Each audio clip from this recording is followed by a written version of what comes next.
How you doing? That's VEGAS. Text hit. There we go. Send. Yeah. Nice, Larry. Vegas, baby. Vegas. My guys. What's going on? What have you been doing? Where have you been? Oh man, I've been in Santa Clara all week. I've been working like a dog, talking a lot of Niners, a lot of Green Bay. I've analyzed this thing up and down. Man, I'm ready for the game. All right. Ready for Low Neal in the pregame tomorrow. Everybody check it out. If you're driving into the game, 3 o'clock on 95.7 The Game, right here. There it is. Me and Low Neal. Yeah, we're live and local all day long, leading up to you guys in the game. Larry and Low, we've been telling people all about it all day long. So if you've been doing a deep dive, tell us. Niners by 20? Niners by 30? What do you think? Niners in a close game. Don't say that. I don't have the heart for that. Come on, Larry. Let him expand on the point here, Mark. I thank you, Mr. Gibbs. You're welcome. Yeah. I don't subscribe to the theory that Green Bay is not good. I think Green Bay's offense is a huge challenge for this 49er defense. Green Bay's line's got the number 2 in the NFL in pass block win rate. They've got 2 really good tight ends. They're just all young, so nobody knows who they are, but they're great.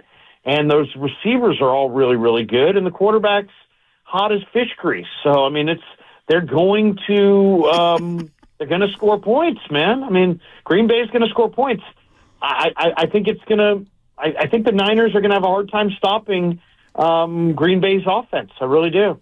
And is this, I think, a sentiment in terms of the Niners secondary against the Packers' young receivers and tight ends? Is that a matchup that Green Bay has the edge in, and where you think that they might be able to exploit Steve Wilks' defense? Well, I'm a little nervous, Gibbs, about Green Bay's offensive line. They gave up 2 sacks in the last 4 games, and I think both their tackles are pretty good run blockers. So, and Bosa and Chase Young, we've seen them. I mean, these guys get paid a lot. The Niners have paid a lot of money for their D-line. They don't always get premier production from it. So I'm a little concerned there. I love Greenlaw and Warner. I think they're going to be the difference. But I've got great respect for these receivers. I mean, Dontavion Wicks is a receiver nobody knows anything about. He's got 4 touchdowns on the year, but all 3 of them have come in the last 3 weeks. He's hot right now. And Jaden Reed got nothing done against Dallas, but it didn't matter because Dobbs went for 150. And you got Christian Watson, and you got Bo Melton, and they got 2 really good tight ends that are both about 6'5", 6'6", and can run. So I mean, it's these weapons are legitimate, outstanding young weapons, and this quarterback is feeling it. So somehow the 49ers are going to have to, at the beginning of this game, disrupt this kid's rhythm. And I think it's going to be a challenge. Well, Larry, don't you think it starts, though, with Aaron Jones? I do. And to me, yeah. It's about the first quarter and which quarterback is able to stay in a dual threat role in terms of play calling. And the Packers can only do that if Aaron Jones is moving the ball on the ground. What do you think about that matchup?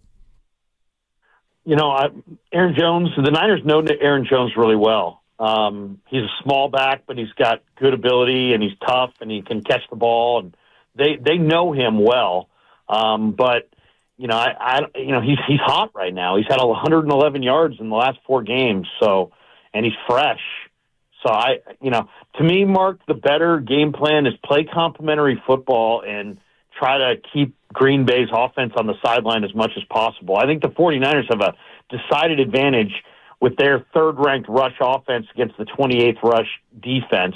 And I think also if you look at the way that Quay Walker and Devondre Campbell play coverage, man, those guys are just ripe for the picking. I don't think they can cover the Niner backs out of the backfield.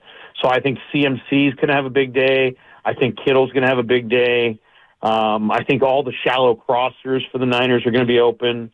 I think ball control and keeping the ball out of Jordan Love's hands might be the best way to stop Jones. And is it McCaffrey on the ground more so than McCaffrey in the air for you, Larry, in terms of his effectiveness? Because I know the Packers are 27th in the league against the run? Is it just as simple as going to that blueprint to keep the ball away from Green Bay and also exploit a pretty weak run defense for Green Bay? Well, I think that's one angle, but man, when you flip on that film and you look at Devondre Campbell, Dibs, I mean, he is not moving well at all. And, Quay Walker, is a really athletic guy, but if you see him, I mean, he's noticeably better and faster and more instinctive coming forward than he is going backward. So I love the idea of picking on those guys in space as pass receivers. So I think it's a little bit of both, to be honest. And in some ways, I kind of feel like those guys are really a fish out of water against any athlete in pass coverage. So I think they may get torched in pass coverage, maybe even more. Larry Krueger with us here on Willard and Dibs, getting ready for the game. Larry, let's talk about the weather and how it affects this one on a couple of fronts. What is your experience covering the team, talking to the team about Brock Purdy and handling a wet football? Well, it didn't look good in that second quarter when the rain came in Cleveland. Now, how much of that was just, a couple plays, the ball slipped out of his hand? We did ask Brock, earlier in the year, would you wear a glove? And he said that he would in certain situations if he doesn't have a good grip on the ball. But I was talking to Logan Ryan yesterday in the locker room, and he said this is not a week to try something new. You know what I mean? So I would hate to see Brock wearing a glove. Maybe that pushes them, Mark, into more of a run-pronounced attack and take the ball out of the air a little bit. I mean, the nice thing about the 49ers is you can run it with McCaffrey, you can run it with Debo. So it's not like you've got two dynamic, big play guys, and it's not like the rain comes and suddenly it's like, oh, well, you know what? We're having a hard time throwing it. We can't get the ball to our guys. No, you can hand it to Debo half dozen times if you want. So I think they probably will. What about the special teams angle, Larry, in terms of edges? I know that Green Bay has been fantastic with their kickoff returns. I think they're number one in the league in return yards off the kick. The Niners haven't been as good in kick coverage. Where do you think the special teams edge lies for this one? Definitely with the Niners. George Odom's back. He's a Pro Bowl caliber coverage guy. He's chomping at the bit to set the tone. I think he's going to play huge. Green Bay special teams, by the way, overall are terrible. They rank 31st by DVOA. They're especially bad on punts. The kicker doesn't make kicks outside of 40. So, I mean, I think that it's, obviously we don't know about Moody, but, he's a little bit of a coin flip, a little bit of a question mark based on how he finished the year. But with Odom coming back and then the Niners' ability to use Ayuk or Juice or Debo on kick returns or punt returns, I think the Niners have a decided advantage on special teams. Larry, let's go back to something that you said off the top here. I'm a little surprised that you're concerned with the 49er front four, especially with Eric Armstead returning to action. Yeah, the Packers' offensive line has been hot, but a home 1 seed in the rain, you don't think that front four is getting home? Well, I mean, they have the personnel to do it. I think the key guy up front is the guy you didn't name, which is Hargrave. I think Hargrave could have a huge game. There's something about him this week walking around. He had a different look on his face. I just think he's a primetime player. But I'm a little concerned because, I mean, really the reason that Jordan Love has been so good in the second half of the year is that he's taking care of the ball. And the reason he's taking care of the ball is because he's not feeling the pressure because their pass protection has been outstanding. So the 49, I mean, Chase Young and Nick Bosa have big names. Chase Young's a free agent at the end of the year. They need a big performance out of him. And they're not going to have Cleveland Farrell, so they need a big performance out of Randy Gregory and or Robert Beal. They're going to need they're going to need their D-line to play to their pedigree. Let's just say that. And they haven't always done it. What about the coaching matchup, Larry, in terms of the familiarity between LaFleur and Shanahan? Does Kyle Shanahan try to do things differently, knowing that Matt LaFleur knows him inside and out, or is it just as simple as lining up and trying to let your guys be better than the opponent? Well, obviously, I'm sure they have a friendly rivalry, but it's Shanahan against Joe Barry. and he knows Joe Barry's tendencies. And the question, I think the biggest question, Dibs, going into this game is, what does Joe Barry do as far as how does he defend Brock Purdy? I mean, I'll throw it back to you guys. Like, what is the best way to defend Brock Purdy? He's the number one quarterback in the league against pressure. So do you blitz him? You sometimes may give him a defined read if you blitz him. Do you rush 3 and drop 8 and try to cloud those windows? Kind of, be more like what the Ravens did, maybe blitz them off the edges from time to time and try to pack the middle with a bunch of bodies. To me, the biggest question and mystery of this game is, how does Joe Barry defend Brock Purdy on key third downs? Okay, I like that. Let's talk a little bit more about the quarterbacks in this game. Answer that on both sides, though. Like, let's start with the other side. How do the 49ers go about defending a hot Jordan Love? He's got to feel their pressure. They've got to make sure that they play a number of different coverages and give him different looks. They've got to give him a pre-snap look and change to something else. You got to make him feel your pressure up front, and you got to take away his first read. And then when he gets to the top of his drop mark, one of the things that he does is he drifts. And we saw that from young Brett Favre. Heck, we saw it from Aaron Rodgers. But this kid will hold the ball. So you really have to get him. I mean, he's not just going to feel the rush. You're going to have to hit him a few times.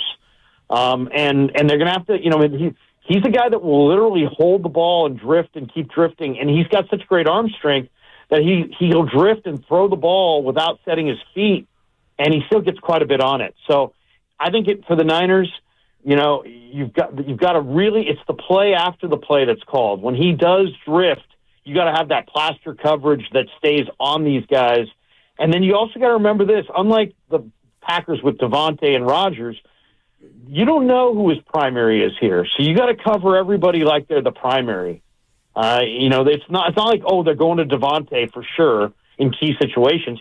They could go to Jaden Reed, they could go to Wicks, they could go to Dobbs, they could go to Kraft, they could go to anybody. So I think it complicates things. It really does. And as far as Joe Barry against Purdy, he used an assortment of zones last week against Prescott. He took away his first read, which was CeeDee Lamb, and Prescott just floundered in that situation. I think Purdy will play with more poise under the same situation. But I expect Joe Barry to play a lot of zone and to mix those zones.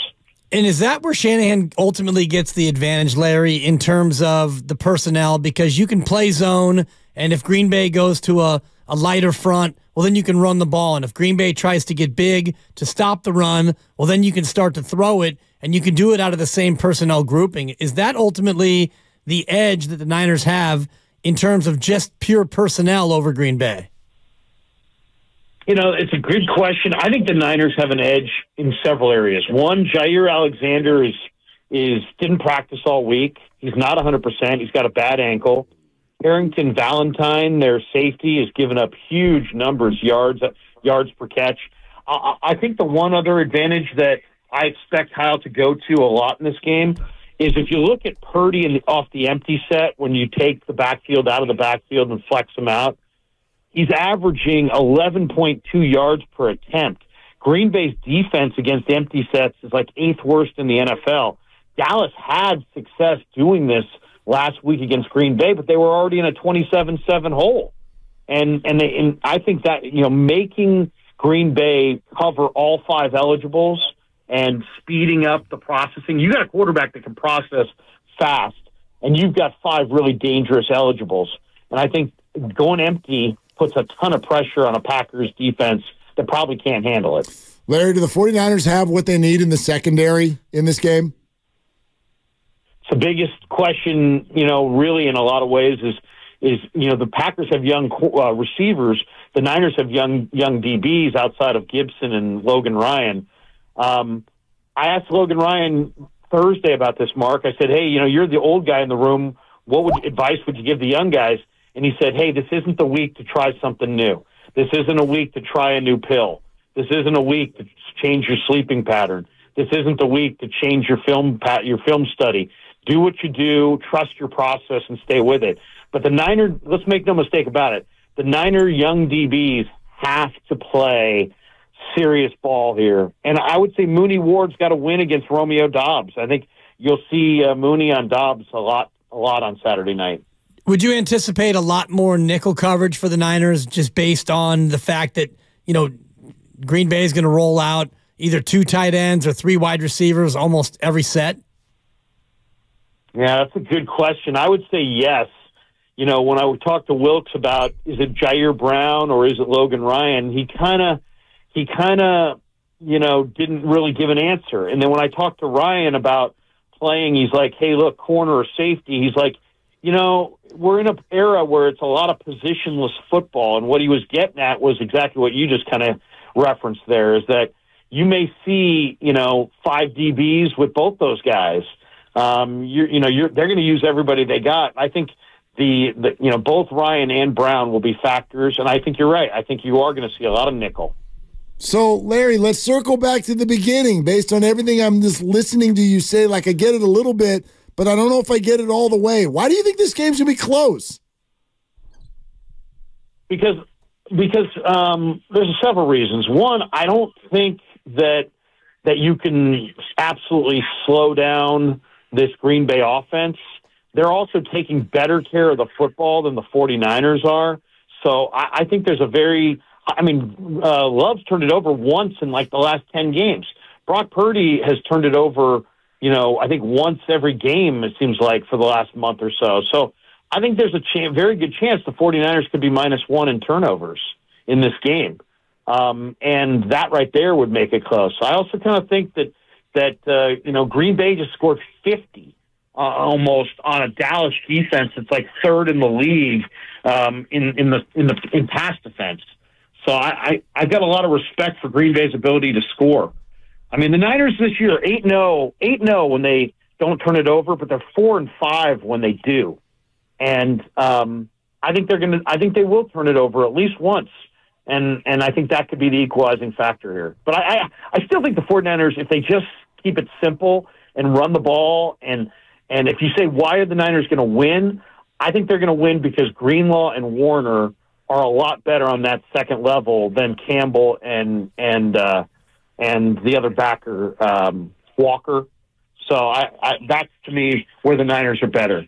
That second level defense. You got a score prediction? Are we talking 34-31? Is it lower scoring? How do you see this one? Yeah, you see more like a 20-17, Larry. Yeah, I'm thinking more like 24-17, 24-13, something like that. I think there's also the other thing. I asked Colton McKivitz about the field, and he said that they love this field drains really well, and he says that he doesn't think, even if it rains a ton, he thinks the field will hold up. So I think the field conditions, it's not going to be a quagmire. It's not going to be a candlestick in some of those years. I think the field's going to hold up and be a good surface. But yeah, I could see some adversity on both sides, and a game that's the Niners could cover, but I don't think it's by any chance it's any kind of a blowout. Yeah, like I was going to say, you realize that 24-17 and 24-13 are very different final scores. Yeah, 7 or 11, but I think it's right in there. I think 49ers are going to win the game, but I don't feel really confident about the cover. I feel much more confident about other games this weekend coverage-wise than that. Which ones? I love Detroit. I think Detroit's going to cover for fun. Detroit's going to cover for fun?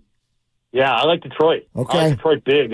What we saw last week from Tampa was Philadelphia crumbling before our eyes. Totally. Detroit's got some of the NFL's best weapons. Amon-Ra is really angry that he didn't make the Pro Bowl, and he's playing incredible, and they've got a great offensive line, the Gibbs-Montgomery combo, Laporta, Aiden Hutchinson, Chauncey Gardner-Johnson. Detroit's got 8 or 9 of the best players in the league. Good Lord, what the hell are you going to say when Detroit comes here next week then? Yeah. I know. I don't. I'll say this too. I really kind of believe this, and I know this is a lot of people would totally disagree with this. I'll put it down right now. You hold me to it later. The winner of this game Saturday night wins the whole thing. Wow, so you don't like Detroit? No, I like he likes them. Wins the Super Bowl. Wins the whole banana. The whole you think thing. the Packers win the Super Bowl if they win tomorrow night? Yeah, I do. You're a crazy person. I like it. That was who did you have last week in Green Bay, Dallas? I had Dallas low in my go. pool. No. I'm leading my pool, so don't do a victory lap. It's the only game I got wrong, and I had it low. Well, I had Green Bay, so I'm a believer in Green Bay. Oh. I really think. You got to remember this. Who'd you have in Niners, Houston? Who'd you have in Houston, Larry? Well, I love Houston, by the way. Did you have Houston. them? By the way, I love Houston this week to beat the Ravens. You're evading the question. Who did you have in the game? Cleveland. All right. Fine. Who do you have this weekend between Houston and Baltimore? To win or to cover? To win. I think Baltimore is probably going to get a close one, but that's the one. To me, I like Houston. Yeah, to me, the upset of the week, if there's an upset, that'd be the first one that I pick. Yeah, I like Houston. Yeah. Houston, I think Houston can win. You know what I'm going to do in that game? I'm going to live bet that game. I'm going to wait until I get a sneak peek and see, because to me, there was one way Houston doesn't win that game, and that's if they get ambushed in the first quarter and are just thoroughly, they get ambushed and they're down 10-0 or 17-3 in like the first 10 minutes. Other than that, I like Houston. All right, Larry, do you have any other NFL teams where you want to name all their players and sound really smart? Whoop. We can go into Bills Chiefs. I like the Chiefs. How many the Chiefs on the teaser to the under. How many Texans can you name? Go. Oh, all day. I'm here all day. Laramie Tunsil, Nico Collins. Yep. Tank Dell, C.J. Stroud, Will Anderson, Jonathan Greenard, Jalen Petrie, Christian Walker. He plays for the Packers. No. Sorry. That's it. The answer was 6. Yeah. 6. All right. Thanks, Larry. Eric Stingley. No. The game's over now, Larry. The game's over. Enjoy the show. Everyone's going to listen to you tomorrow. This is a very, very popular station. I've heard that. I've heard it's a dominant station in the ratings. Really, no doubt. Taking names. Have fun out there tomorrow, buddy. Absolutely, guys. Good to talk to you. Right on, Larry. Good to have you. Larry Krueger, he knows all the players.